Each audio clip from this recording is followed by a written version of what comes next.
시청자 여러분 안녕하십니까? 한미 정상회담 소식으로 10분 일찍 인사드립니다.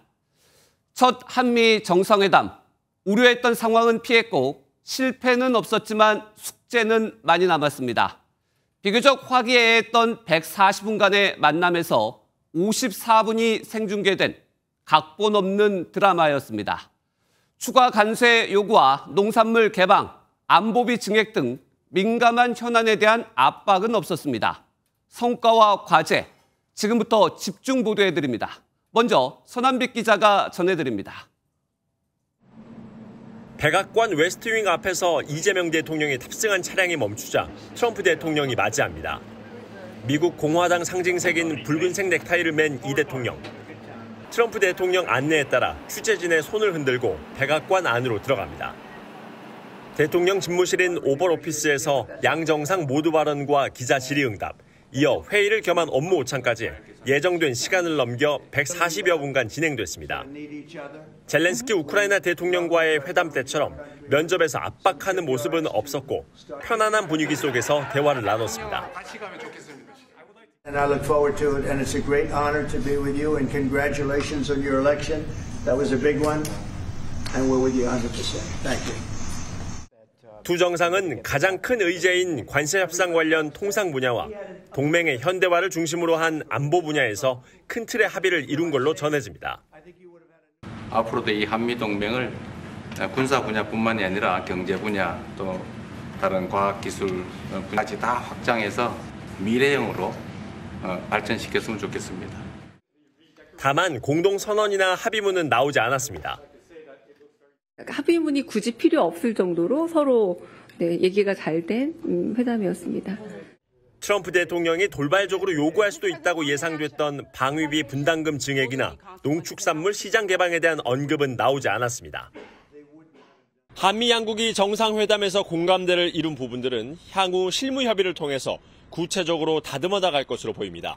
워싱턴에서 MBN 뉴스 서남빛입니다. 우려했던 트럼프 대통령의 주한미군 감축 요구도 이번 정상회담에선 빠졌습니다. 대신 이재명 대통령이 선제적으로 국방비 인상을 밝혔습니다. 미국의 안보 청구서를 받기 전에 전략적 판단이었다는 겁니다. 이어서 강재묵 기자의 보도입니다. 트럼프 대통령과의 회담을 마친 이 대통령은 다음 일정으로 이어진 연설에서 국방비를 증액하겠다는 뜻을 밝혔습니다. 한국은 한반도의 안보를 지키는 데 있어 보다 주도적인 역할을 앞으로 해 나갈 것입니다. 우선 국방비를 증액할 것입니다. 미국이 우리나라의 국방비를 나토와 유사한 수준까지 올리라고 꾸준히 요구한 데 대해 처음으로 입장을 내놓은 것입니다. 이 대통령은 이 같은 결정이 한미 동맹 현대화의 일환이라고 설명했습니다.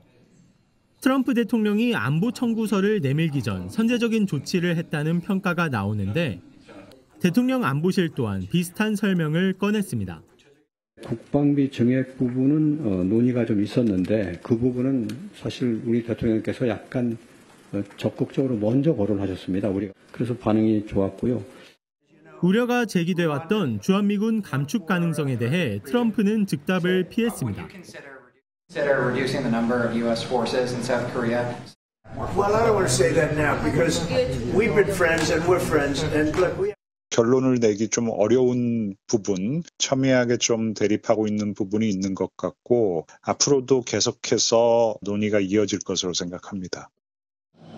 주한미군의 전략적 유연성과 관련해 담판이 지어지진 않았지만 양측 간의 협의는 앞으로도 계속 이어질 전망입니다.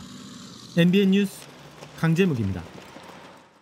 이재명 대통령은 평화를 좋아하는 트럼프 대통령에게 한반도 평화의 새길을 열어주길 바란다고 말했습니다. 그 방안으로 김정은과의 만남을 제안하자 트럼프는 기다렸다는 듯 올해 만나고 싶다고 화답했습니다. 이승민 기자의 보도입니다.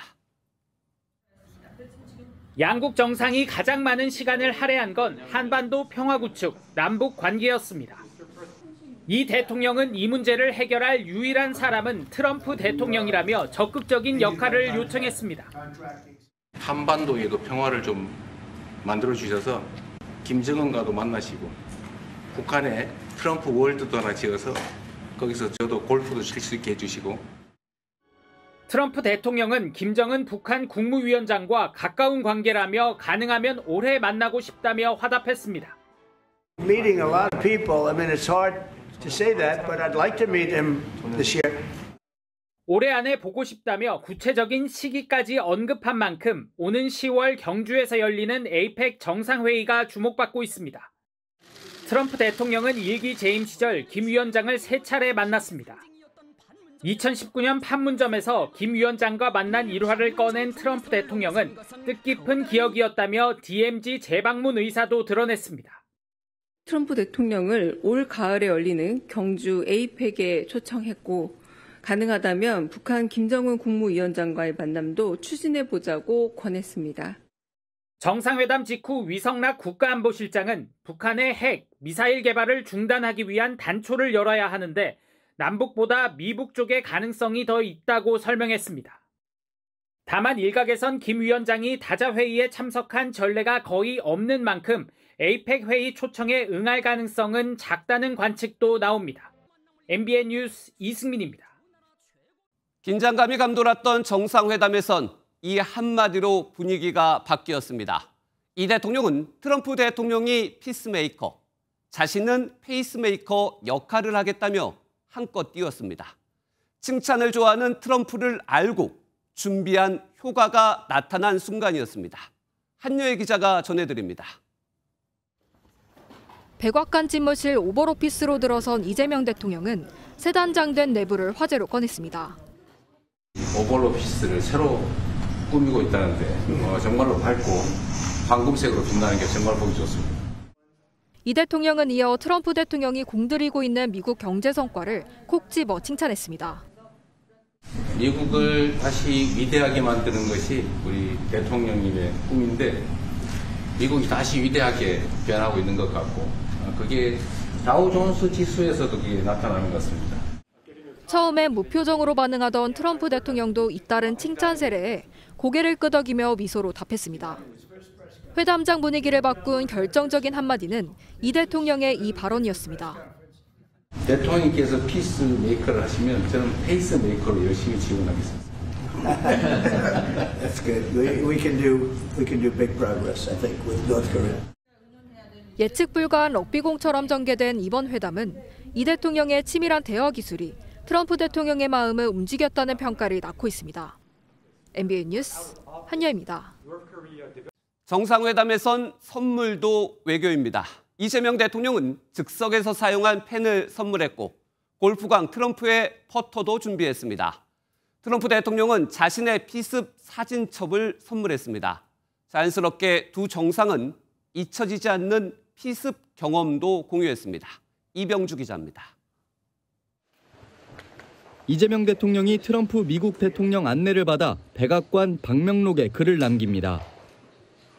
한미 동맹의 황금 시대, 강하고 위대한 미래가 새로 시작됩니다라는 문구와 서명을 마치자 트럼프 대통령이 이 대통령이 사용한 펜에 관심을 보입니다. Is that your pen? 저기 펜이 직접 대통령 네, 가지고 있는. Yes, that's my pen. That's a nice pen. Do you want to take it with you? 국내 수제 만년필 제작업체에서 2달에 걸쳐 특별 제작한 것으로 이 대통령이 즉석에서 선물하자 트럼프 대통령은 영광으로 소중하게 간직하겠다고 말했습니다. 이외에도 이 대통령은 조선 기술의 우수성을 알리는 취지로 금속 거북선 모형과 미국을 다시 위대하게라는 뜻의 마가가 새겨진 카우보이 모자, 트럼프 대통령 맞춤형 골프채도 선물로 건넸습니다.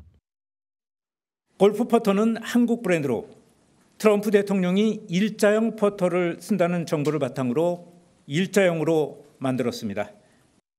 트럼프 대통령은 자신의 피습 사진첩에 한국은 당신과 함께 더 높은 곳에서 놀라운 미래를 갖게 될 것이라며 난 언제나 당신과 함께 있다는 메시지를 적어 건네며 화답했습니다. 또 이 대통령에게 마가 모자와 백악관 기념 메달을 선물하고 우리 대표단도 백악관 기념품점으로 초대해 마음에 드는 선물을 고르게 한 뒤 서명을 담아 전달했습니다. 회담하는 내내도 그렇고 또 오찬 말미에도 저희를 배려해서라고 생각이 드는데 그 명패와 메뉴에 전부 서명해서 다 직접 주시기도 하고 또 두 정상은 비공개 회담에서 피습 경험 등을 공유하며 친분을 쌓았다고 대통령실은 전했습니다.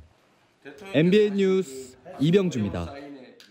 지나고 봐도 이번 정상회담은 우리 입장에선 아슬아슬했고 조마조마했던 회담이었습니다. 그렇다면 미국은 이번 회담을 어떻게 평가하고 있을까요? 워싱턴 연결해 자세히 알아보겠습니다. 강영구 특파원, 이번 회담에 대한 트럼프 대통령, 백악관의 반응이 궁금합니다. 전해주시죠. 네, 트럼프 대통령이 속마음을 드러내는 곳, 바로 본인의 SNS 트루스 소셜 계정이죠. 회담이 끝난 직후 트럼프 대통령은 이재명 대통령과의 정상회담 영상 3개를 잇따라 게시했습니다. 웨스트윙 앞에서 이재명 대통령을 맞이하는 폭스뉴스 영상과 백악관 유튜브 영상, 그리고 오벌오피스에서 진행된 2분 50초가량의 자신의 모두 발언 영상입니다. 정상회담에 대한 직접적인 평가글을 남기진 않았지만 트럼프 대통령이 이번 회담을 우호적이고 성공적인 만남으로 강조하려는 의도를 엿볼 수 있습니다. 백악관 역시 SNS를 통해 이 대통령과 트럼프 대통령이 나란히 엄지를 치켜든 사진을 공개했습니다. 트럼프 대통령으로서도 어느 정도 만족스러운 회담이었다는 것을 유추해 볼 수 있습니다. 그렇다면 미국 언론들은 어떤 평가를 내리고 있습니까?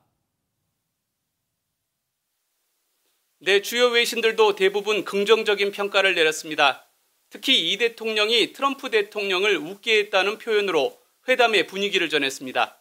로이터 통신은 트럼프 대통령이 좋아하는 골프 이야기와 집무실 인테리어, 평화 중재 능력 칭찬으로 긴장을 해소했다며 사전에 회담 준비가 잘 됐다고 평가했습니다.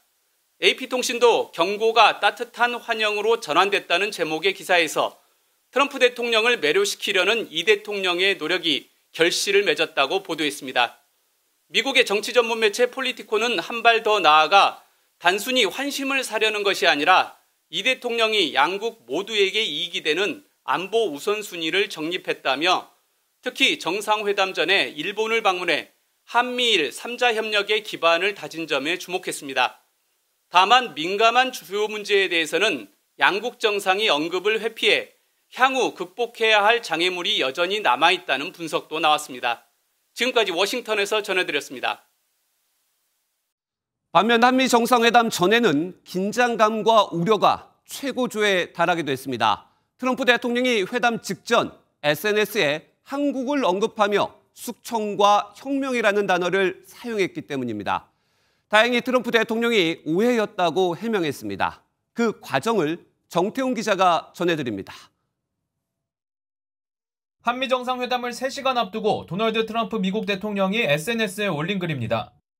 한국에서 무슨 일이 일어나는 것인가? 숙청 또는 혁명같이 보인다. 우린 그것을 수용할 수 없고 거기서 사업할 수 없다라고 적혀 있습니다. 정상회담 시작 시간까지 지연되자 우리 정부 당국자들 사이에서도 회담이 꼬이는 것은 아닌지 우려가 나왔습니다. 지금 민주당 정부나 대통령에 대한 상당히 왜곡된 정보를 갖고 있다는 느낌을 제가 오래전부터 받고 있었고 SNS 글은 지난달 특검팀의 교회와 오산 공군기지 압수수색이 불러일으킨 오해였습니다. 특히 트럼프 대통령은 미군 기지에 대한 정보가 수집된 것으로 파악하고 있었습니다.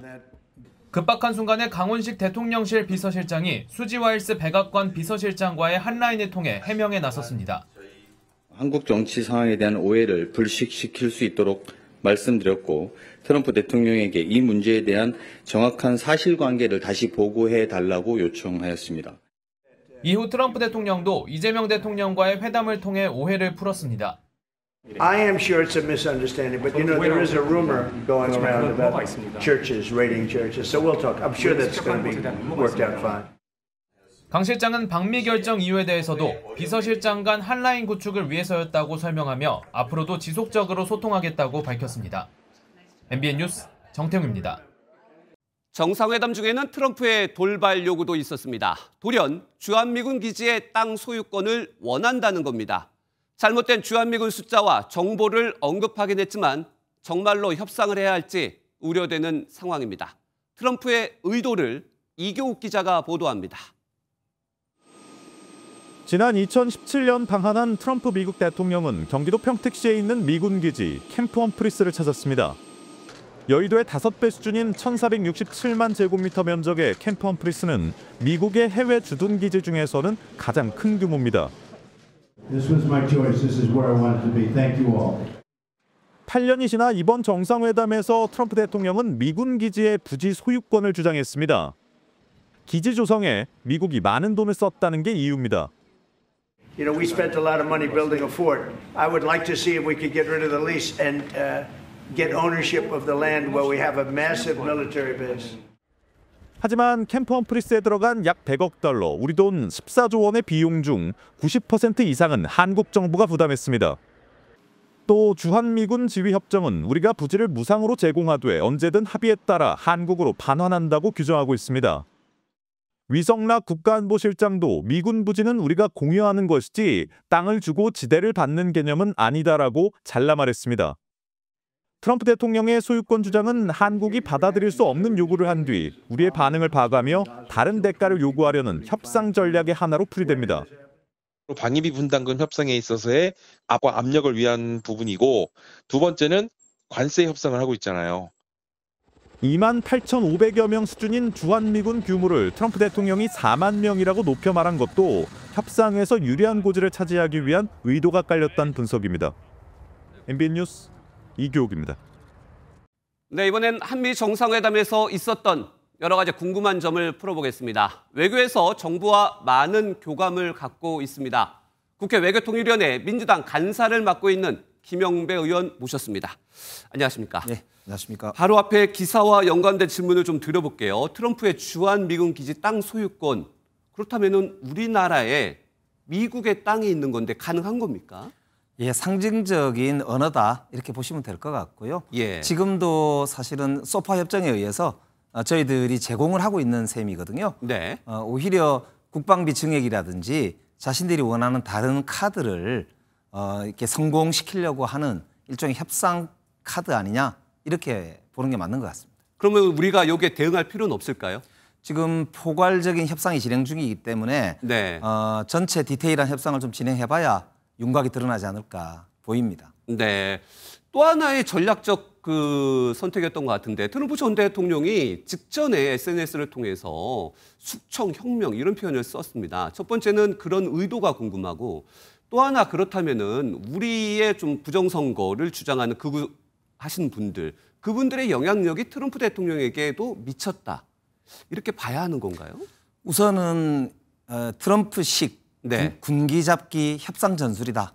이렇게 이제 봐야 되고요. 예. 이게 이제 백악관에서 종종 쓰는데 11 hours intervention이라 그래서 12시에 만나기로 했다면 11시경에 소동을 일으키고 짠 나타나서 딱 해결하는 네. 이런 리더십을 보여주는 그런 협상의 기술이다. 이렇게 볼 수 있고요. 그리고 이제 곧 이제 바로 이재명 대통령이 특검이 하던 거다 이렇게 해명을 하니까 네. 미스언더스탠딩이 있었다, 그러니까 오해가 있었다 이렇게 바로 예. 해명하잖아요. 그러니까 리더십을 보여주는 그런 트럼프식의 네. 전형적인 화술이다 이렇게 보면 될 것 같고요. 또 한편으로는 저는 트럼프 대통령이 자기 지지자를 향한 팬 서비스 성격이 있다고 봐요. 마가 이제 지지자들 중에 네. 뭐 모스탄이나 고등창 이런 분들처럼 약간 극단적인 분들도 있거든요. 그렇죠. 예, 그러니까 그런 분들한테 당신들 의견도 내가 들으면서 협상을 해.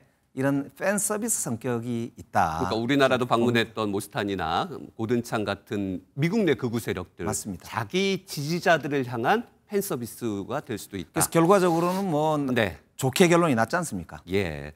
두 정상간 만남이 전체적으로 분위기는 좋았지만 이게 문서화된 게 없어요.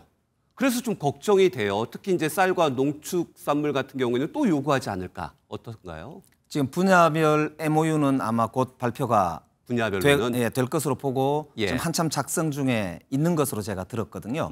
다만 정상회담 직후에 종합 성명 같은 게 발표되지 않은 것은 우리 측이 오히려 네. 약간 위험 회피 전략을 써서 그게 오히려 통했다고 저는 그렇게 봅니다. 왜냐하면 미국 측에서는 아무래도 성과를 남기기 위해서 숫자나 아니면은 명시적인 어떤 단어들이 들어가는 예. 그런 이제 문구를 넣으려고 했었거든요. 예. 근데 우리 입장에서는 트럼프 대통령과 직접 협상을 통해서 포괄적 타격을 하는 게 낫다. 저희들의 전략이었기 때문에 예. 저는 대한민국의 치밀한 전략이 오히려 통했다 이렇게 봅니다. 이 뒷배경도 좀 궁금해요. 알고 계실 것 같은데 저희가 정상회담 전에 외교부 장관이 갑자기 일본을 안 가고 그것도 경유해서 미국을 갔습니다. 그리고 또 우리가 일반적으로 대통령 실장은 남아있는 게 그동안의 관례였는데 강훈식 비서실장도 워싱턴으로 갔어요. 그러니까 뭔가 좀 안 되는 게 있다. 혹시 알고 계실까요? 이번에는 정말로 총체적인 역량을 투입한 총력전이었다. 이렇게 볼 수가 있고요. 예. 특히 트럼프 대통령을 정점으로 각 장관들이 충성 경쟁을 하는 그래서 각자가 자기 성과를 내려고 위만 쳐다보는 네. 이런 상황이잖아요. 그러다 보니까 강훈식 비서실장이 수지 와일스 그렇죠. 비서실장과 통합적 네. 총체적 협상을 좀 논의한다 이런 이제 차원에서 핫라인을 만든 것이고요. 네. 또 한편으로는 혹시 모를 그런 이제 돌발 상황 네. 이런 거에 또 대비하기 위해서 핫라인을 만들었는데 네. 마침 그게 이번에 성과를 낸 거거든요. 네. 그래서 저는 아주 이번 협상에서 이 탁월한 신의 한 수 중에 하나가 네. 비서실장 간의 만남이었다고 보고요. 네. 외교부 장관의 경우도 아무래도 협상 공식 창구다 보니까 예. 흩어져 있는 여러 부처의 네. 요구들을 통합적으로 만들어내는데 우리 외교부 직원들이 정말 네. 애도 많이 쓰고 고생 많이 했습니다. 네. 마지막 질문은 좀 짧게 부탁을 드리겠습니다. 국민의힘 야당에서는 외교적 참사라고 평가를 했어요. 즉 뭐 트럼프 대통령이 배웅도 안 하고 마중은 했지만 배웅도 안 하고 그다음에 의전도 좀 많이 약화됐고 이런 평가에 대해서는 어떻게 생각하십니까? 너무 야박하신 것 같아요. 사실 트럼프 대통령이 시간보다 한 30분 넘겨서 2시간 반 가까이를 시간을 할애했던 거기 때문에요. 특히 네. 마지막에는 선물샵에 들러서 다 일일이 사인까지 해주셨잖아요. 예. 특히 이제 우리가 피스메이커라고 하는 그런 말을 준비해 가는데 이재명 대통령과 주변 참모들 그리고 저희들 포함해서 네. 참 많은 사람들이 정말 전력을 쏟아서 준비한 정상회담이었거든요. 네. 이 점을 좀 국민들께서도 좀 봐주시고 앞으로도 좀 국력을 모아주시고 네. 좀 응원할 건 응원해 주시고 하면 참 좋겠습니다. 알겠습니다. 여기까지 들어보는 걸로 하겠습니다. 김영배 의원이었습니다. 고맙습니다. 고맙습니다. 정상회담 소식은 잠시 후 이어가겠습니다. 국민의힘 신임 당대표에 재선의 장동혁 후보가 당선됐습니다. 장 대표는 내부 총질 세력에는 결단이 필요하다며 선명성을 내세웠는데 이 전략이 통했다는 분석입니다. 조희로 기자입니다. 당원 제26조에 의거하여 당대표로 장동혁 후보가 선출되었음을 선포합니다. 결선 투표로 진행된 국민의힘 전당대회에서 장동혁 후보가 김문수 후보를 누르고 신임 당대표에 선출됐습니다. 투표 결과 국민 여론조사에서 20%포인트 차이로 뒤졌지만 당원 투표에서 앞서며 총 득표수에서 근소한 차이로 승리했습니다. 장 대표는 전당대회 선거운동 내내 내세웠던 선명한 대여 투쟁을 예고했습니다. 미래로 나아가면서 당을 혁신하는 일에 매진하겠습니다. 제대로 싸우는 야당의 모습을 보여드리겠습니다. 판사 출신인 장 대표는 한동훈 비대위 체제에서 사무총장을 맡으며 한때 대표적인 친한계로 분류됐지만 윤석열 전 대통령의 탄핵 정국을 거치면서 반탄파 핵심 인물로 급부상했습니다. 이번 전당대회에선 싸우지 않는 자 국회의원 배지를 떼라며 단일 대우를 강조하는 강경 메시지로 당심을 공략했습니다. 단일 대우에 합류하지 못하는 분들, 오히려 당을 위험에 빠뜨리는 분들, 당을 계속 분열로 몰고 가는 분들에 대해서는 저는 결단이 필요하다는 입장입니다. 장 대표는 앞서 윤 전 대통령을 접견하겠다고 밝힌 것에 대해 약속을 지키겠다고도 재차 강조했습니다. 장 대표를 포함해 반탄파 위주로 꾸려진 국민의힘 새 지도부의 임기는 2년으로 내년 6월에 열리는 지방선거를 지휘하게 됩니다.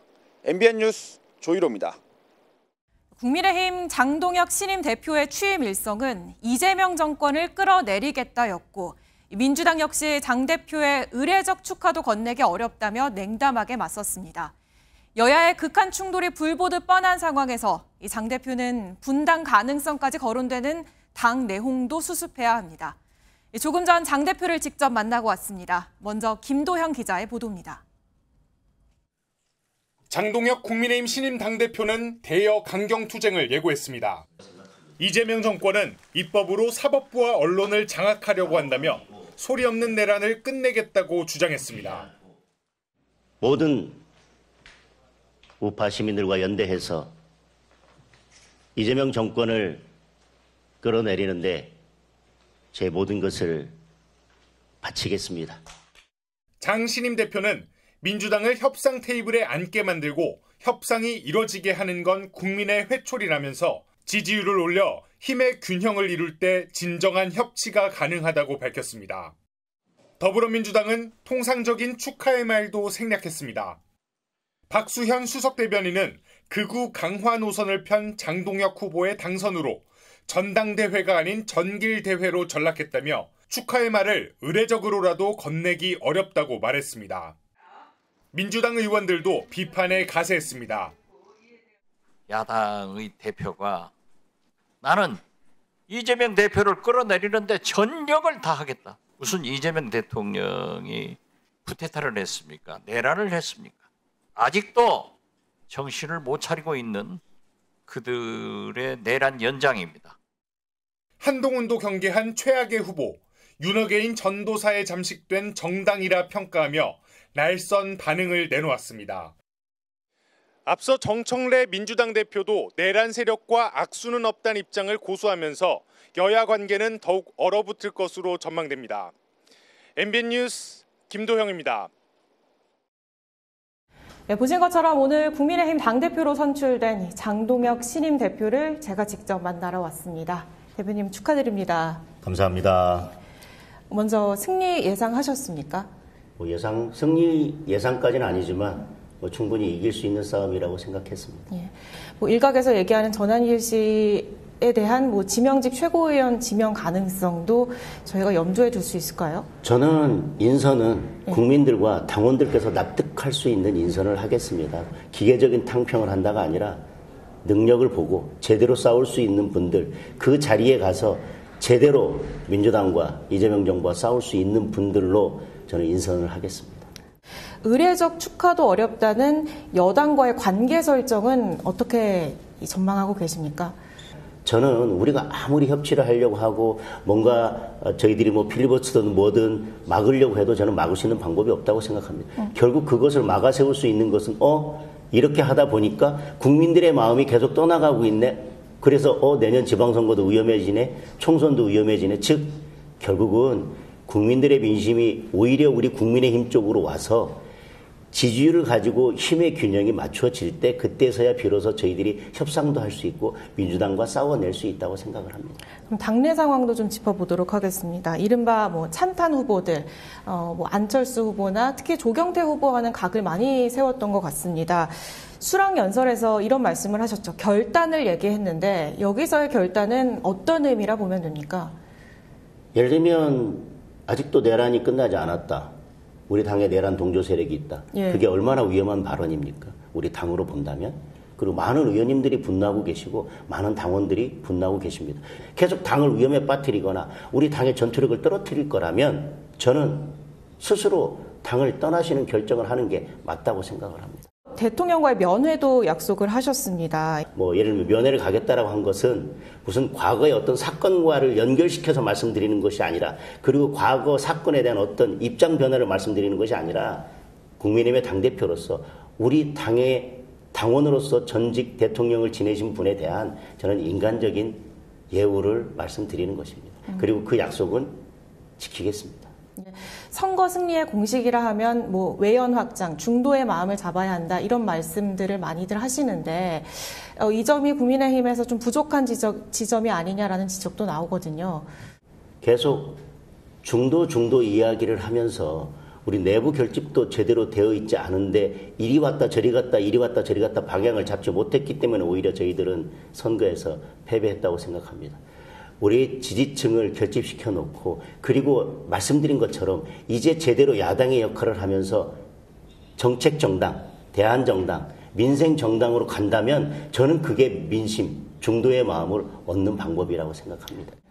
당대표로서 지금 전방위적으로 이루어지고 있는 특검 수사도 부담이실 텐데요. 특검 수사에 대한 대응 방안은 어떻게 생각하고 계시나요? 법률적 지원을 해줄 수 있는 변호사를 저희 당에서 선임해서 유기적으로 그리고 체계적으로 대응을 해 나가야 된다고 생각합니다. 그러나 최종적으로는 이 특검에 대해서는 결국 이것이 정치적 특검이기 때문에 이 특검을 계속 정치적으로 악용한다면 결국 내년 지방선거에서 이 특검이 결국 민주당의 역풍으로 작용할 것이다. 그렇게 생각합니다. 네, 이런 어려운 상황에서 당대표를 맡으셨는데 마지막으로 이제 각오나 한마디 여쭙겠습니다. 저는 힘이 없습니다. 제가 할 수 있는 것은 제가 앞장서서 싸우는 도구가 되는 것밖에는 없습니다. 당원들께서 끝까지 저와 함께 싸워주십시오. 네, 오늘 말씀 고맙습니다. 지금까지 국민의힘 신임 당대표 장동혁 대표였습니다. 감사합니다. 서울 강서구 구의원이 공무원들에게 상습적으로 폭언과 욕설을 하며 갑질을 했다는 의혹이 불거졌습니다. MBN이 입수한 녹음 파일에는 관련 정황이 고스란히 담겼습니다. 장덕진 기자가 단독 보도합니다. 서울 강서구 구의원 A씨는 지난 2022년 당선됐습니다. 의원님들 한 분 한 분이 주인이 되는 강서구의회를 함께 만들어 가겠습니다. 그런데 A씨가 취임 뒤 구의회 공무원들에게 상습적으로 갑질을 했다는 의혹이 제기됐습니다. 복수의 구의회 관계자들은 A씨의 반말과 욕설이 일상이었다고 입을 모았고 MBN 취재진이 입수한 녹취록에는 관련 정황이 고스란히 담겼습니다. 야, 법이 없는 말을 왜 해가지고 성질을 덮어? 짜증나서 뭐든. 야, 너 여기 와서, 응? 너 여기 와서 몇 년 됐어? 지난 출장에서는 양주를 준비하지 않았다는 이유로 폭언을 쏟아내기도 했습니다. 야, 양주 2병 갖고 와서 한 병을 올라가 부터 갈굴 거야. 야, 국장한테 전부 야, 얘들이 싸가지가 없어갖고. A씨는 구의회 직원들의 휴가와 관련한 아무런 권한이 없었지만 사전 보고받고 통제하려 했다는 주장도 나왔습니다. 지금 휴가 통제는 내가 다 하고 있어. 왜? 나한테 보고 뭐 전부 갈아야 하고 전체 직원들의 휴가에 대해서 나한테 보고 다 하고. 한 구의회 관계자는 인사상 보복 우려에 아무도 이의를 제기하지 못하고 있다며 동료 의원들도 쉬쉬하고 있다고 토로했습니다. 반면 A씨는 욕설을 한 번도 한 적 없다며 휴가를 보고받은 건 직원 현황을 파악하기 위한 취지라고 해명했습니다. A씨의 갑질 의혹이 제기된 가운데 구의회에서 징계를 논의하는 윤리위원회가 소집될지도 관심입니다. MBN 뉴스 장덕진입니다. 좁은 맨홀 안에서 작업하다 노동자가 질식으로 숨지는 사건이 반복되고 있습니다. 재해를 입은 작업자 2명 가운데 1명은 목숨을 잃을 정도로 치명률이 산업재해 중 가장 높은 수준입니다. 왜 같은 비극이 되풀이되는 것인지 윤지원 기자가 알아봤습니다. 지난달 27일 폭염 속에 맨홀 작업을 하던 노동자 2명이 질식으로 숨졌습니다. 천천히. 당시 맨홀 내부 산소 농도는 4.5%, 몇 초 내에 숨질 수 있는 수준이었습니다. 지난달 6일 인천에서도 맨홀 작업자 2명이 유독가스에 노출돼 숨졌습니다. 올해에만 벌써 7명이 맨홀 질식으로 목숨을 잃었습니다. 더운 여름에는 맨홀 내부 온도가 높아져 유해가스 발생이 더 많아지고 질식 위험성이 증가합니다. 그래서 작업 전 먼저 유해가스 농도를 측정하고 호흡 보호 장치를 착용하도록 하고 있습니다. 하지만 이를 지키지 않는 곳이 부지기수입니다. 물량이 있어요. 물량 때문에 좀 급하죠. 화학 단가에서 뭐 얼마 준다던가 이런 때문에 급하니까 뭐 그냥 강구하는 거예요. 하도급을 받는 영세업체일수록 안전수칙이 지켜지기 어렵다는 겁니다.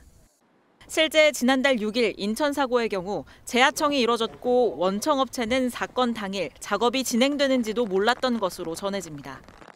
때문에 현행법상 도급을 금지하는 위험한 작업에 맨홀 작업을 추가해야 한다는 목소리가 높습니다. 맨홀 작업의 유해가스는 대체로 눈에 보이지도 않고 냄새도 나지도 않는 그런 상황이거든요. 맨홀 작업도 위험한 작업에 포함을 시켜서 하도급을 금지하는 그런 조항들을 개정을 해야 됩니다. 최근 10년 동안 맨홀 작업 중 질식으로 숨진 사람은 모두 18명. 치명률이 54.5%로 산업재해 중 가장 높은 수준입니다. MBN 뉴스 윤지원입니다. 최근 이틀에 한 번꼴로 사람들이 많이 모이는 곳에 폭발물 설치 협박이 잇따르면서 시민들이 불안해하고 있는데요. 오늘 낮 광주 도심의 한 건물에서 폭발로 의심되는 굉음과 함께 연기가 치솟으면서 시민들이 대피하는 소동이 벌어졌습니다. 정치훈 기자입니다. 광주 도심의 14층짜리 건물 지하 주차장입니다. 사람들이 놀라 대피하고 왼편에서 하얀 연기가 피어오릅니다. 순식간에 주차장 안에 뿌연 연기가 가득 찹니다. 점심을 앞둔 시간, 건물 지하에서 사람들이 쓰러진다는 다급한 신고가 접수됐습니다. 갑자기 옆에서 펑 하는 소리가 들렸고 이 연기가 이제 소화기 뿌리듯이 엄청 많이 났어요. 그래서 저는 이제 차 안에서 갇혀 있는 상황이라서 119에 신고를 했고 119에 신고를 해서 살려달라 했고. 바로 이 은행과 음식점에 있던 사람들도 급히 건물 밖으로 대피했습니다. 매캐한 냄새 나면서 다들 위험하니까 빨리빨리 나가라고 해가지고 저희도 정신없이 그냥 약간 도망치듯이 나온. 불이 난 건 아니지만 7명이 가스를 마셔 치료를 받았고 80명 넘는 시민이 긴급 대피했습니다. 도착했을 때는 실신 상태였는데 저희가 응급처치 조금 해가지고. 지하 기계식 주차장에서 소방용 이산화탄소통이 터진 게 원인이었습니다. 보시는 것처럼 소방당국은 장비를 동원해 지하 주차장에 쌓인 가스를 빼내는 작업을 벌였습니다. 얼마 전 맞은편 백화점에서도 폭발물 소동이 있었던 만큼 시민들은 또 한 번 가슴을 쓸어내려야 했습니다. MBN 뉴스 정춘우입니다. 탑골공원 하면 어르신들이 장기나 바둑 두는 모습 떠올리게 되는데 이젠 이런 모습을 볼 수 없게 됐습니다. 공원에 장기판 금지령이 내려졌는데요. 오락과 음주로 발생하는 문제를 해결하고 문화유산을 보호한다는 취지지만 어르신들의 여가 공간이 사라졌다는 아쉬움의 목소리도 나옵니다. 황지원 기자입니다. 탑골공원 내 바둑, 장기 등 오락행위와 음주가무 등이 모두 금지된다는 입간판이 서 있습니다. 서울 종로구청과 종로경찰서가 지난달 31일부터 공원 내외부의 오락행위를 제한하고 나선 겁니다. 장기를 두는 어르신들이 북적이는 풍경을 이젠 더 이상 찾아볼 수 없습니다. 탑골공원이 민원도 많고 사건, 사고가 끊이지 않았어요. 우리 문화유산도 잘 지키고 또 여기 어르신들의 안전도 생각하고. 탑골공원을 벗어난 어르신들은 공원 건너편 등 거리 곳곳에서 장기를 두고 있습니다. 인근 상인들은 이런 변화를 환영하는 분위기입니다.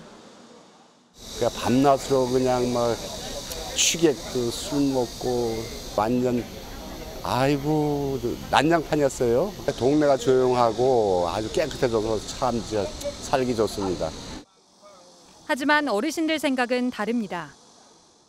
공간을 만들어준 다음에 뭘 하면 되는데 공간도 안 만들어주면서 이제 무조건 내려가라. 장기를 두는 행위 자체가 문제는 아닌데 취객으로 인해 피해를 봤다는 의견도 있습니다. 사실 노인네들이 마땅한 데 갈 데가 없고 그러니까는 술 먹는 사람들 때문에 피해를 입은 거예요. 구청은 탑골공원 인근 서울 노인복지센터에 장기실을 여는 한편 추가 여가 공간 마련을 검토한다는 방침입니다. MBN 뉴스 황지원입니다. 전기 자전거처럼 리튬이온 배터리가 달린 이동장치가 더 많이 보급되면서 관련 화재도 늘고 있죠.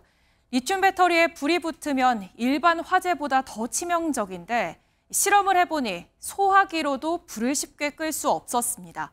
안전하게 이용하는 방법이 있는지 강세현 기자가 취재했습니다. 지난 17일 전동 스쿠터 배터리에서 시작된 것으로 추정되는 불로 주민 2명이 숨졌습니다. 전동 자전거나 킥보드, 휠체어에 쓰이는 리튬이온 배터리에 불이 나면 일반 화재보다 더 치명적입니다. 킥보드 화재 영상을 보면 열폭주로 배터리에서 가스가 나오기 시작하더니 불과 5초 만에 화염이 분출되고 거실이 연기로 가득 찹니다. 심지어 배터리에서 나오는 불길은 가연성 가스를 타고 2m가 넘게 뿜어져 나올 수 있습니다. 이렇게 배터리에 가까이 있으면 피할 틈도 없이 화상을 입을 수 있는 겁니다. 소화기를 사용해 불을 끌 수 있는지 실험해봤습니다. 열폭주 현상이 발생하자 불길이 사방으로 길게 뿜어져 나옵니다. 폭발과 함께 파편과 불티가 주변에 날리고 타이어까지 열을 견디지 못하고 터집니다. 불이 사그라든 뒤에야 다가가서 불길을 잡을 수 있었습니다. 커다란 화염 방사기가 어느 방향으로 불을 뿜을지 모르는 상태로 화재가 발생하는 것이기 때문에 여기에서 가까이 화점에 접근해가지고 소화기를 방사해가지고 유효한 소화 성능을 기대하는 게 굉장히 어려운 일이거든요. 실내에 두는 것 자체가 위험한 행동인 겁니다. 하지만 야외에 충전시설이 없기 때문에 사용자 대부분이 실내에서 충전하고 있습니다. 그런 시설을 전혀 못 봤는데 지금 현재 충전을 건물 안에서 하고 있거든요. 반면 상하이에선 전기자전거 등의 실내 반입이 금지됐고 뉴욕 소방당국은 야외에서 충전하고 보관하라고 강력하게 권고하고 있습니다. 뉴욕시는 보행로에 남는 공간을 활용해 자전거 충전 시설을 만드는 사업에도 힘을 쏟고 있습니다. 자전거 거치 공간이라든지 이런 공용 공간들이 있잖아요. 그런 공간들을 활용을 해가지고 그 내화 구조로 만들어 놓고 그 다음에 유효한 소화 설비, 다량의 물을 한 번에 방수해 줄 수 있는 그런 이동 장치가 실내에 있는 한 안타까운 사고가 반복될 수밖에 없습니다. MBN 뉴스 강세현입니다. 한미 정상회담 소식 이어갑니다. 한미 정상회담을 계기로 양국 주요 기업 CEO들도 한자리에 모였습니다. 특히 이재명 대통령과 전 세계 AI 반도체 시장을 주도하는 젠슨 황과의 만남이 눈길을 끌었습니다. 정예린 기자입니다. 한미 기업인들이 모인 회의장으로 이재명 대통령이 들어섭니다. 상징과 같던 가죽 재킷 대신 푸른빛 정장을 입은 젠슨 황 엔비디아 CEO를 본 이 대통령은 반가운 얼굴로 악수를 나눴습니다. 이 대통령 옆자리에 앉은 젠슨 황은 기조연설 내용에 집중했습니다. 이 대통령은 우리 기업의 기술력을 추켜 세우며 특히 양국 반도체 공급망이 공생해야 한다는 점을 강조했습니다. 대한민국이 미국의 제조업 재건에 기여할 차례라고 생각됩니다. 제조산업 분야 최고의 기술력을 보유한 대한민국이야말로 미국의 제조업 르네상스를 달성할 최적의 파트너라고 생각됩니다. 이재용 삼성전자 회장과 젠슨 황의 뜨거운 포옹이 이목을 집중시킨 가운데 최태원 SK 회장을 포함한 세 사람이 함께 모여 진지한 대화를 나눴습니다. 실제 김용범 대통령실 정책실장은 엔비디아의 슈퍼컴퓨터에 최적화된 반도체 칩을 SK하이닉스와 삼성전자가 제공하는 데 대한 논의가 있었다고 밝혔습니다. 현재 삼성전자는 총 370억 달러를 투입하는 미국 텍사스주 테일러 파운드리 공장의 증설을 고려 중이고 SK하이닉스는 38억 7천만 달러를 투자해 인디애나주의 HBM 생산기지 건설을 준비 중입니다. 앞으로 SK, 삼성 등 우리 기업이 미국 내 패키징, 파운드리 팹 등 제조 시설을 건설할 예정이고 이에 따라 미국은 반도체 공급망의 핵심 기지로 부상하게 될 것입니다. 다만 이번 정상회담에서 반도체 품목 관세 등이 확인되지 않은 만큼 우리 기업의 심사숙고도 이어질 전망입니다. 트럼프 행정부가 원하는 건 반도체 생산 라인에 대한 투자로 보여지거든요. 관세는 그냥 압박용이라고 저는 생각이 든다는 거죠. 반도체 분야가 한미 양국 산업 협력의 마중물 역할을 할지 관심이 뜨거워지고 있습니다. MBN 뉴스 정예린입니다. 정상회담길에 동행한 기업들은 미국의 선물 보따리도 꺼냈습니다. 보잉 항공기를 100대 넘게 구입하는 등 1,500억 달러에 달하는 대미 투자 계획을 내놨는데 K원전의 미국 진출도 본격화됩니다. 이 내용은 홍지호 기자입니다. 양국 기업인들은 한미 비즈니스 라운드 테이블을 마친 뒤 주요 협력 사업에 대한 MOU를 체결했습니다. 먼저 아시아나 항공과 합병한 대한항공은 보잉사로부터 100대가 넘는 항공기를 도입하는 통큰 투자를 하기로 했습니다. 보잉 777-9 20대, 787-10 25대, 737-10 50대 등 2030년까지 순차적으로 모두 103대가 들어옵니다. GE 에어로스페이스로부터는 항공기 예비 엔진과 엔진 정비 서비스를 구매하기로 했는데 모두 합치면 역대 최대인 70조 원에 달합니다. 현대자동차도 미국 투자를 대폭 늘리기로 결정했습니다. 4년간 260억 달러를 투입해 현재 70만 대 수준인 완성차 생산 능력을 크게 높이고 로봇 3만 대를 생산할 수 있는 공장을 신설합니다. 양국 기업과 기관 대표 60명이 함께한 MOU 체결식 등을 통해 결정된 투자액은 1,500억 달러, 우리 돈 209조 원에 이릅니다. 제조업 르네상스의 새 시대를 열어가기 위해 1,500억 불이라는 대규모 대미 투자를 계획하고 있습니다. 한미 원전 협력도 본격화됩니다. 한국 수력 원자력 등 한국 기업이 대형 원전 4기 등이 필요한 세계 최대 규모 AI 데이터 센터 구축에 참여하고 소형 모듈 원전 SMR의 미국 시장 진출을 확대하는 데 합의했습니다. 원자력 협력 문제에 대해서도 정상 간에 의미 있는 논의가 있었고 앞으로 추가적인 협의가 이어질 것입니다. 정부는 이번 협력을 계기로 한국 기업의 북미 원전 시장 진출도 본격화될 것으로 기대하고 있습니다. MBN 뉴스 홍지호입니다. 한미 정상회담을 마친 이재명 대통령은 내일은 미국 현지 조선소를 방문합니다. 미국 순방을 동행하고 있는 취재기자를 연결해 자세한 내용 알아보겠습니다. 송지훈 기자, 이 대통령 오늘 숨가쁜 하루를 보냈을 텐데 첫 한미 정상회담에 대한 소회나 반응이 나왔나요? 네, 이재명 대통령의 직접적 반응은 아직입니다만 대통령실은 극적 반전이 있는 화제작, 한마디로 성공적이라는 평가입니다. 양 정상이 더 자주 만날 계기 그리고 더 친밀감을 느끼는 것은 확실히 두 분이 공감을 하고 끝났거든요.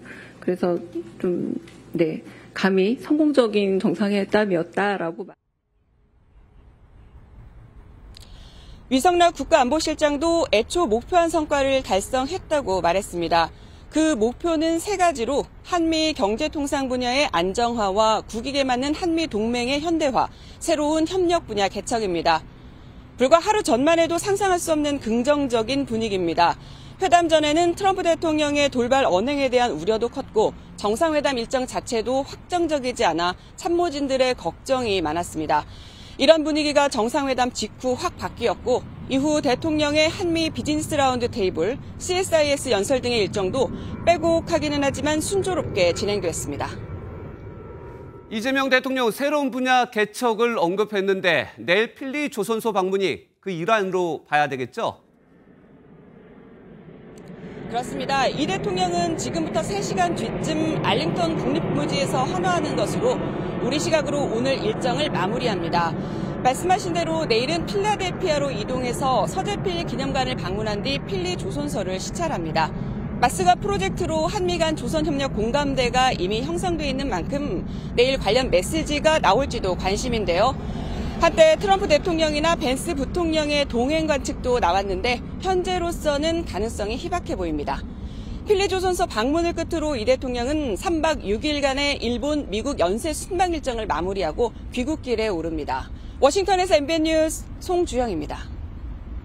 한미 정상회담 뒷얘기도 다뤄보겠습니다. 대통령실을 출입하는 표선우 기자와 짚어봅니다. 표 기자, 일단 분위기 들어보니까 걱정했던 것과는 달리 훈훈하게 끝난 것 같아요. 네, 맞습니다. 트럼프 대통령과의 회담은요, 사실 돌발 질문부터 면박까지 그야말로 좀 트럼프 쇼라고 불릴 만큼 사실 정상들에게는 굉장히 부담되는 무대거든요. 그렇죠. 여기에 회담 직전에 트럼프 SNS 때문에 우리도 더더욱 압박 면접식으로 흘러가는 거 아니냐 이런 걱정이 상당히 컸습니다. 하지만 다행히 반대였죠. 우선 두 정상의 첫 대면, 트럼프식 기선제압 1차 관문인 악수도 무난하게 넘어갔습니다. 네. 이 대통령도 여유 있게 손인사까지 했고요. 이 상대의 말을 끝낸다든지 우크라이나 젤렌스키 대통령에게는 좀 어깨를 민다든지 삿대질까지 했었는데 이번에는 없었습니다. 특히 백악관 방명록을 작성할 때는요. 의자까지 직접 빼주는 매너를 보였죠. It's pretty heavy. Okay, good. 감사합니다. 네, 저 장면을 보고 많은 사람들이 트럼프 대통령 소 스윗하다 뭐 이런 얘기를 많이 했던 것 같아요. 훈훈하게 이렇게 이어질 수 있었던 건 이재명 대통령이 트럼프 대통령을 한껏 띄워줬기 때문이다. 이런 얘기도 나와요. 네, 맞습니다. 이 대통령 먼저 한반도 평화를 언급하면서 굉장히 전략적으로 트럼프의 자랑판을 깔아줬습니다. 네. 멍석을 깔아놓은 대로 트럼프는 자기 자랑 늘어놨는데요. 특히 북한 김정은 위원장과의 사이를 상당히 과시했습니다. 나니까 북한과 사이 좋은 거다라면서 전임 바이든 대통령과 대선 상대였던 힐러리 클린턴과도 비교했죠. Respect. It was great respect. And it was not going to be that way. Had Hillary Clinton won the election, it would have been a disaster. He'd like to meet with me. He didn't want to meet with Biden because he had no respect for Biden. 미중 관계도 바이든 때와 완전히 다르고 수도 워싱턴도 4년 전과 달리 안전해졌다고 본인의 업적 뽐냈는데요. 이 대통령이요, 이 중간중간 전적으로 동의한다고 추켜 세우면서 분위기를 좀 좋게 흘러가도록 만들더라고요. 네, 칭찬은 트럼프 대통령이 듣고 국익은 좀 우리가 챙겼으면 좋겠습니다. 여러 가지 전략이 있었던데 또 있어요. 또 우리가 미국을 가기 전에 일본을 먼저 들린 것도 상당한 어떤 전략이었다. 이런 평가가 나오죠. 네, 사실 앞서 일본을 먼저 찾은 걸 두고도 미국 입장에서는 좀 우선순위에서 밀렸다, 이렇게 생각할 거다라는 좀 우려 섞인 분석도 많았습니다. 네. 이 결과는 직접 들어보시겠습니다. 네. 미국 내의 반응은 정부 내외를 할 것 없이 아주 호의적입니다. 오늘 CSIS 만찬장에서도 아주 좋은 아이디어다, 무슨 극찬들이 있었습니다. 네. 특히 한미일 협력에 도움이 된 걸로 보입니다. 트럼프가 과거사 문제 때문에 한국과 일본을 화해시키기가 쉽지 않았다고 하자 이 대통령이 그럴 줄 알고 미리 일본과 만나서 걱정하시는 문제 다 정리했다라고 대답했거든요. 여기에 트럼프 다시 굿이라면서 긍정적인 답변 내놨습니다. 네, 준비된 답변 같아 보이는데 참 전략적으로 잘 통했던 것 같아요.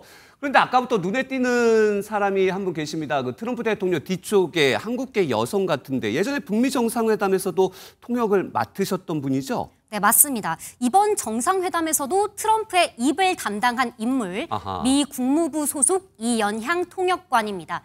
2018년 북미 정상회담에서도 트럼프 바로 옆에서 통역을 담당했는데요. 2014년 버락 오바마 방한, 2022년 조 바이든 정부에서 한미 회담 등 보수와 진보 정권 가리지 않고 활약했습니다. 이런 굵직한 커리어만큼이나요, 성악 전공 전업주부에서 미국 대통령의 입이 되기까지 독특한 배경도 회담 때마다 늘 화제가 되고 있습니다. 네, 한미 정상회담 소식은 여기까지 듣겠습니다. 표선우 기자였습니다. 네, 특검 소식입니다. 정상회담 직전 한국 교회와 미군 기지에 대한 트럼프 대통령의 돌발 발언으로 긴장감이 고조됐었죠. 이 발언이 사실상 내란 특검과 해병 특검을 겨냥한 만큼 이 두 특검 모두 서둘러 전후 상황을 설명하며 진화에 나섰습니다. 박은채 기자가 보도합니다.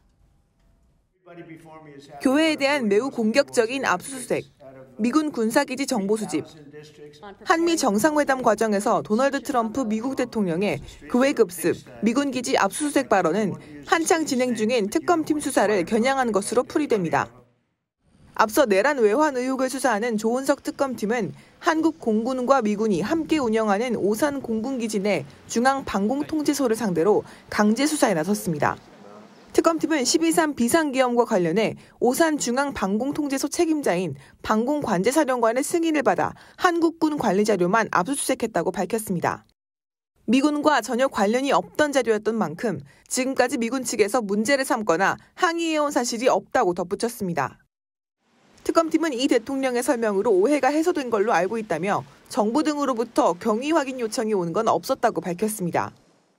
트럼프 대통령의 교회 발언과 관련해선 순직해병 특검팀이 지난달 여의도 순복음교회와 극동방송을 압수수색했습니다. 임성근 전 해병대 1사단장 구명로비 의혹을 살펴보기 위해서였습니다. 특검팀은 법원이 필요성을 인정해 발부한 영장으로 정당한 압수수색이었다며 집행 과정에서 법 절차를 위반한 바 없다고 강조했습니다. MBN 뉴스 박은치입니다. 그런가 하면 김건희 특검이 수사하는 통일교 관련 의혹에 등장하는 현역 의원이 있죠. 국민의힘 권성동 의원이 내일 특검에 출석해 정치자금법 위반 혐의 등에 대해 조사를 받습니다. 권 의원은 결백하고 당당하다는 입장입니다. 보도에 최민성 기자입니다. 민중기 특별검사팀이 통일교 청탁 의혹과 관련해 권성동 국민의힘 의원에게 출석을 통보했습니다. 내일 오전 10시 권성동 국회의원을 피의자로 소환하여 정치자금법 위반 혐의 등에 대하여 조사할 예정입니다. 권 의원은 지난 2022년 통일교 행사 지원 등을 요청받고 윤영호 전 통일교 세계본부장으로부터 1억 원대 불법 정치자금을 건네받은 혐의를 받고 있습니다. 같은 해 한학자 통일교 총재로부터 대선자금 명목의 현금이든 쇼핑백을 받아갔다는 의혹도 수사 대상입니다. 권 의원은 또 통일교에 한 총재의 해외 원정 도박 관련 수사 정보를 누설하고 윤석열 전 대통령과 윤 전 본부장의 만남을 주선한 것으로 의심받고 있습니다. 통일교가 지난 2023년 국민의힘 당대표 선거에서 권 의원을 밀기 위해 신도들을 대거 입당시켰다는 의혹도 불거졌습니다. 권 의원은 SNS에 특검 측이 주장하는 모든 사안에 대해 결백하고 당당하다며 특검 측이 일부 언론과 결탁해 정치 공작을 이어가고 있다고 반박했습니다. 지난달 자신의 자택과 국회의원실 등의 압수수색을 받았을 때도 야당 탄압이라고 주장했습니다. 통일교 측으로부터 어떠한 자금도 수수한 바가 없습니다. 정치 자금을 제공한 것으로 지목된 윤 전 본부장이 이미 구속된 만큼 특검팀이 권 의원을 조사한 뒤 구속영장을 청구할 가능성이 점쳐집니다. MBN 뉴스 최민성입니다. 김건희 특검팀이 사흘 뒤 김 여사를 재판에 넘기기로 확정했습니다. 전직 대통령 부인의 구속 기소는 물론 대통령 부부가 동시에 구속 상태로 재판을 받는 것도 헌정사상 처음입니다. 노아린 기자입니다. 민중기 특별검사팀이 오는 29일 김건희 여사를 구속 상태에서 재판에 넘기기로 했습니다. 김 여사의 기소는 예고된 수순으로 구속기간이 31일 만료되는 만큼 특검팀은 그 전에 기소할 계획이었습니다. 김건희 씨에 대하여는 8월 29일 구속 기소할 예정입니다. 당초 내일로 예정된 소환조사는 김 여사가 건강상의 이유로 불출석 사유서를 제출하면서 28일로 하루 연기됐습니다. 특검팀은 김 여사를 상대로 우선 3가지 혐의를 적용해 재판에 넘길 것으로 보입니다. 도이치모터스 주가 조작에 전주로 가담한 혐의와 명태균 씨로부터 무상 여론조사를 받고 공천에 개입한 혐의, 건진법사를 통해 명품 선물을 받고 통일교 현안을 청탁받은 혐의입니다. 특검팀은 지난 12일 김 여사를 구속한 뒤 모두 4차례 조사했지만 김 여사는 대부분의 진술을 거부해왔습니다. 김 여사의 기소 전 마지막 조사는 미처 마무리 짓지 못한 도이치모터스 주가 조작 의혹에 집중될 것으로 보입니다. 특검팀은 윤석열 전 대통령 공천 개입 혐의에 대해 체포영장을 재청구하거나 김 여사와 함께 기소하는 방안을 모두 검토하고 있는 것으로 전해졌습니다.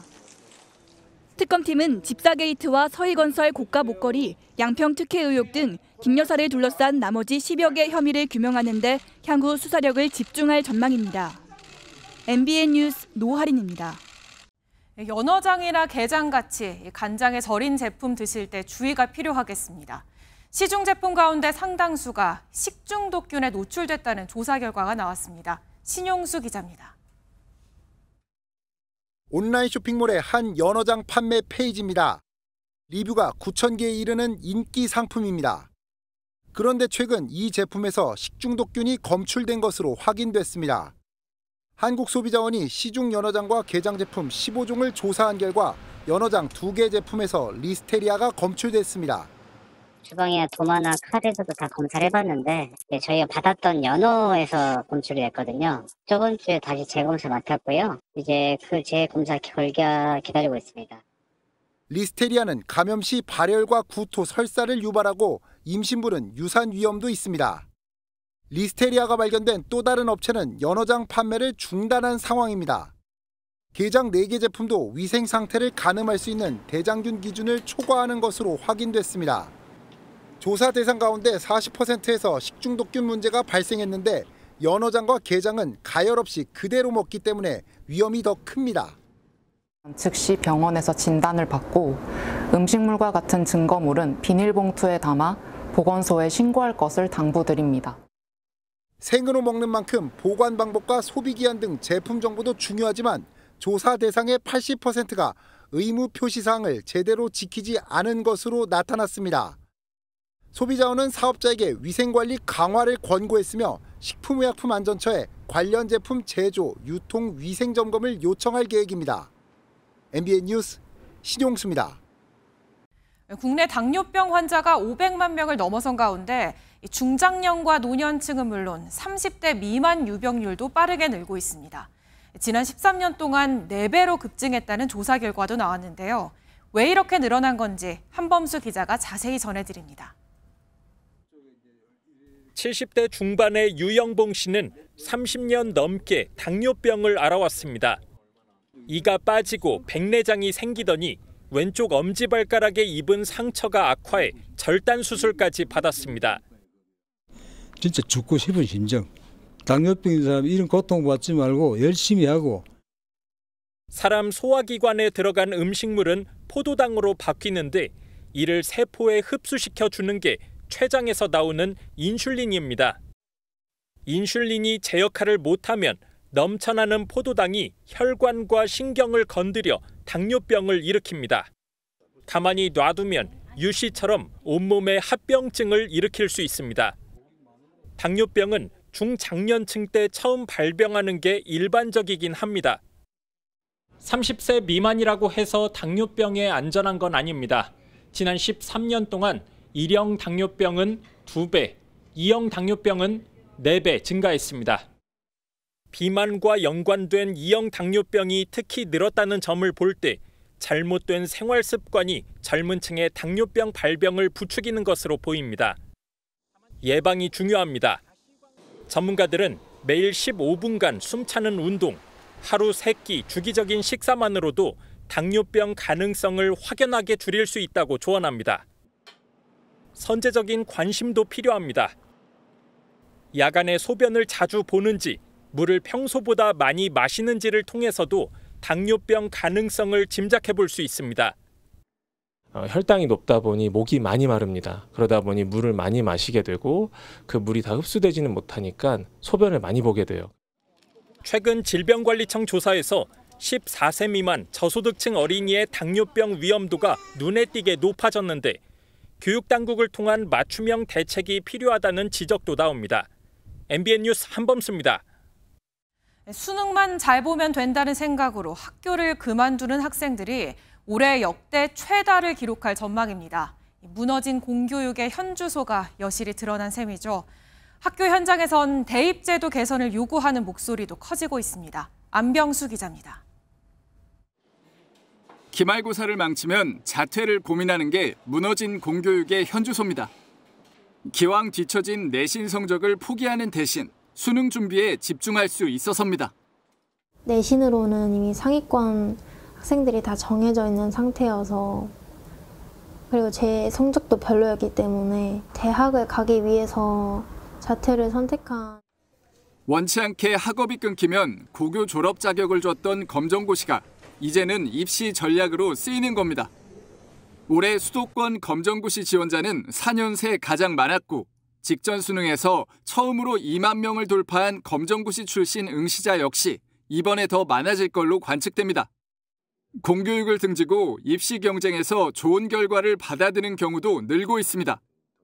이른바 스카이대학을 포함한 서울 주요 10개 대학의 신입생은 785명으로 7년 전에 약 3배로 불어났습니다.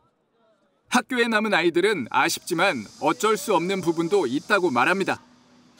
검정고시로 간다는 친구들을 볼 때는 사실 안타까운 마음이 듭니다. 학교 수업이 사교육보다 수능 준비를 하는데 조금 부족한 것은 사실이기 때문에 학교 수업의 퀄리티를 조금 높여야 될 필요가 있다고. 부실한 공교육과 줄 세우기식 입시 제도를 지적하는 웃자란 목소리도 나옵니다. 공교육이 정상화되는 게 최우선 과제라고 생각이 듭니다. 그래야 거기서 낙오하는 사람이라는 개념이 애초에 없어야 된다고 생각을 하거든요. 결국에는 이 대학 서열화나 이런 거대한 사회 문제들이랑 연결이 되겠지만 정부는 공교육 정상화 대책으로 서울대 10개 만들기를 추진할 방침이지만 이를 지휘할 첫 교육장관은 부실 인사검증 논란 속 아직도 공석입니다. MBN 뉴스 안병수입니다. 매일경제신문과 MBN, 대보그룹이 공동 주최하고 대한골프협회가 주관하는 제29회 최등급의 매경 아마추어 골프 선수권 대회가 오는 막을 올렸습니다. 오는 29일까지 나흘 동안 열리는 이번 대회의 남자부와 여자부 챔피언은 각각 GS칼텍스 매경 오픈과 SH수협은행 MBN 여자 오픈, 대부 하우스디 챔피언십 출전 자격을 얻습니다. 스포츠 뉴스입니다. 2년 연속 1,000만 관중을 돌파한 프로야구가 고성능 대형 카메라, 일명 대포 카메라 때문에 시끄럽습니다. 대포 카메라를 들고 야구장에 온 팬들의 무질서한 행동 때문인데요. 적정선만 지키면 팬 촬영 문화의 하나로 받아들여야 한다는 말도 있긴 한데 야구장에 뜬 대포는 민폐일까요? 취미일까요? 신영빈 기자입니다. 선수들을 향해 바쁘게 셔터를 누르는 사람들이 그물망 앞까지 몰리자 구장 직원이 제지합니다. 조금만 더 닮았으면 부장이세요? 확인할 거예요. 가세요. 거리로 가세요. 더 가까이서 찍으러 지정석을 벗어나는 건 예산일. 앉으란 말에도 망부석처럼 서 있습니다. 대포라 불리는 대형 카메라로 선수들을 촬영하는 관중이 빚어낸 풍경입니다. 선수를 찍는 관중은 차라리 양반. 인기 아이돌이 야구장에 떴다 하면 등장하는 대포 부대는 야구장 질서를 무너뜨립니다. 이달 초 한 아이돌의 축하 공연을 찍으러 야구장을 찾은 속칭 혼마들이 지정석을 벗어나며 안전요원을 밀치거나 깨물고 경기장 안까지 침입해 큰 논란이 됐습니다. 한 300에서 400명 정도 되는 팬이 한 번에 몰려 들어오는 상황까지 일어나서 제지하는 과정에서 제가 이제 머리를 타격을 받았던. 박치기를. 네네네. 결국 대포 카메라의 야구장 반입 금지를 논의한다는 소식이 나오자 야구 팬들은 쌍수를 들고 반겼습니다. 시야를 방해한다던가 이동할 때 걸려서 넘어질 때도 있어요. 선수 촬영이 취미인 사람들 사이에서도 반입을 금지하는 게 맞단 말이 나옵니다. 취미가 없어진다면 뭐 아쉽긴 하겠지만 다수의 의견을 따르는 게 야구장은 야구를 보는 곳이지 콘서트장이 아니라는 걸 좀 알았으면 좋겠어요. 반입을 아예 금지하는 건 지나치단 반론도 있습니다. 지난해 삐끼삐끼 열풍의 시작도 관중이 촬영한 영상이었던 만큼 대포 카메라가 야구 인기에 미치는 긍정적인 영향도 분명하기 때문입니다. 혼마분들이 찍어주는 사진들로 인스타 프로필도 많이 하시고 다들 막 사진도 저장하시니까 솔직히 나쁜 것 같지는 않아요. 뜨거운 인기와 함께 1,200만 관중을 향해 질주하는 프로야구. 늘어난 관중만큼 관람 문화도 변해가는 가운데 모두가 즐거운 야구장을 만들기 위해 지혜를 모아야 할 시점입니다. MBN 뉴스 신영빈입니다. LA 다저스의 안방 다저 스타디움을 방문한 BTS의 멤버 V가 다저스를 대표하는 야구 스타 오타니와 만나 반갑게 포옹하고 기념사진을 찍었습니다. V는 LA 다저스와 신시내티 레즈 경기에 앞서 시구도 했는데요. 공을 받은 다저스 투수 야마모토 요시노부가 환하게 웃을 정도로 깔끔한 시구였습니다. 스포츠 뉴스였습니다.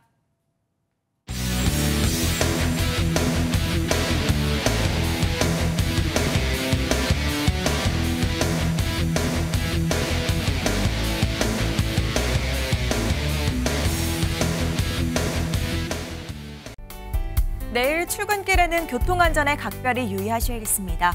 오늘 내린 비로 인해 대기가 습해져 내일 아침까지 곳곳에 안개가 끼겠습니다. 특히 경기 동부와 충청 내륙, 호남에는 가시거리 200m 미만의 무척 짙은 안개가 예상됩니다. 안개는 기온이 오르면서 걷히고 내륙은 맑은 하늘이 드러나겠습니다. 다만 동해안 지역은 내일 저녁까지 5에서 10mm의 비가 오락가락 내리겠고요. 충북과 경남, 제주에는 5에서 20mm의 소나기가 지날 수 있겠습니다. 극심한 폭염은 한풀 꺾였지만 여전히 날은 후텁지근합니다. 남부지방 곳곳에는 폭염특보가 이어지는 가운데 내일 낮 기온은 서울이 32도, 구미는 35도까지 올라 덥겠는데요. 반면 동풍의 영향을 받는 동해안 지역은 양양이 27도에 그치는 등 비교적 선선하겠습니다. 내일 중부지방 아침 기온은 서울이 24도로 열대야가 주춤하겠습니다. 낮 기온은 서울과 대전이 32도, 남부지방도 대구의 낮 기온이 33도까지 오르겠습니다. 주 후반에는 다시 수도권과 강원 영서에, 다음 주 월요일에는 전국에 비가 내리겠습니다. 날씨였습니다.